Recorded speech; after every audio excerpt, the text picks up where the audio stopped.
Hey, we have a new kit called Huffman's Wrestling. It's sort of a sequel kit to our kit from almost 20 years ago, J.J. Hollander's Boxing Gym. It's perfect for a downtown scene or a wrong side of the tracks kind of place, and we've added a lot of new 3D printed details. So let's take a look.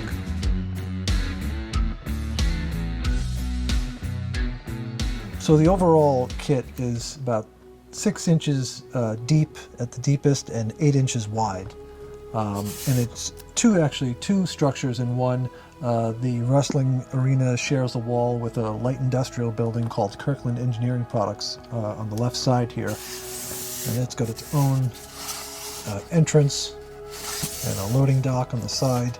Perfect for a nice alley scene here if you put other structures next to it. And what's nice about this new wrestling gym versus some other kits we've done in the past with marquees is that the marquee is a one-piece 3D printed part. So you don't have to do any assembly there other than apply the lettering signage, and we added a guy wire for support here. In addition to that 3D printed part, we also have a nice skylight, which we used in the past before with pre-cut acetate.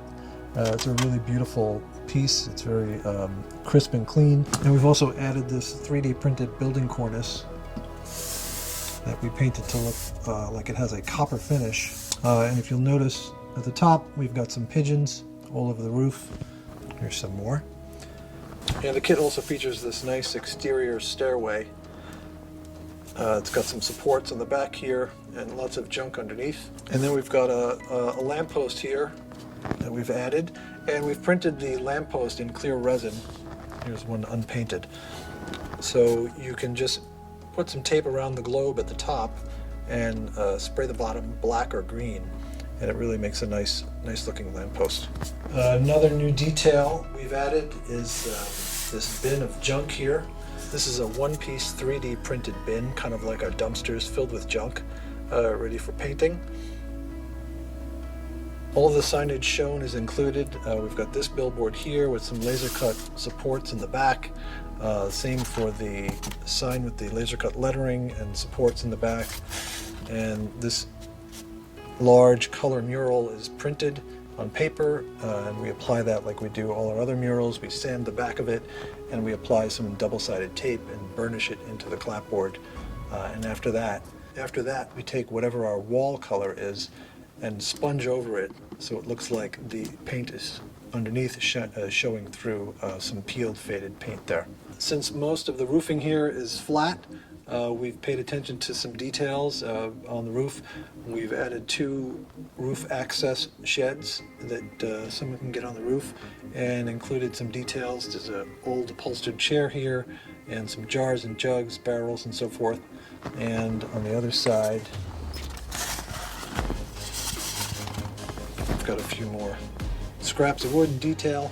Depending on how you feature this on your layout, you may see the rear of the structure. So it's got some interest. It's got this little bump out addition here and some wall that's covered with roof paper and battens. So we're always trying new wall painting techniques, and lately what we've been doing here is stain the wall with an alcohol and ink wash like we usually have in the past, and then apply the colored paint, this gray-blue, almost like a dry brush, so you don't completely cover the stained wall underneath. It shows through a little bit, and we let that dry. But after that, we apply a wash of black oil paint, lamp black, heavily diluted with paint thinner, and it really helps bring out the nail holes, just gets in all the little cracks and creates some contrast with the clapboard. The loading dock on the side of the building features a concrete section inside the building, which was just a laser cut piece of task board, but we've made it look like concrete by painting it a concrete color, and then we apply a piece of tape, a piece of masking tape, an 1/8 inch from the top, paint it again, remove the tape, lower it, paint it again, and what it does is create the effect of concrete that was created by formwork, where you see the concrete coming through the form lines, so it's got a little bit of texture and it's not just dead flat. And then of course we apply some rust and some burnt umber oil paints for some streaks and grime and stuff. And it really makes a nice effect. So both the skylight and the cornice are to appear to be made of copper. Many cornices, of course, are wood. You could paint it to look like the trim, but some of them were clad in copper, and the corbels were copper as well. And to paint that finish is pretty simple. We take a green like this. This is a mint green. It's actually called Patina by Home Decor. This is a folk art brand, and it has that copper green color, like the color of the Statue of Liberty. And then we take a second green, slightly darker. This is Caribbean green from Anita's Acrylics, also available at Michael's. And we just dry brush it and kind of spot paint it for a little variety in the green. And then after that, you can dry brush it with white paint just to bring out the highlights, and that's pretty much all we do for that. So all of the signage you see is included, of course, including some vintage wrestling posters to load up the wall on the outside.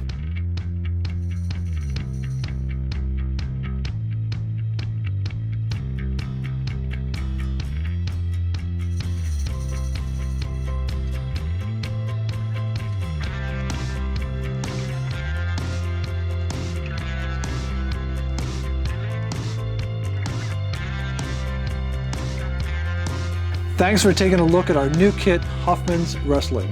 And thanks to our Patreon supporters here. If you want to join us on Patreon for a few bucks a month, you'll get more content, some sneak peek pics of kits coming up, and what we're doing on our layout here, like where we're going to put our wrestling gym, and all kinds of pictures we post almost every day, so you can see a lot of the stuff that you don't see on Facebook or Instagram. And we'll see you next time. Thanks.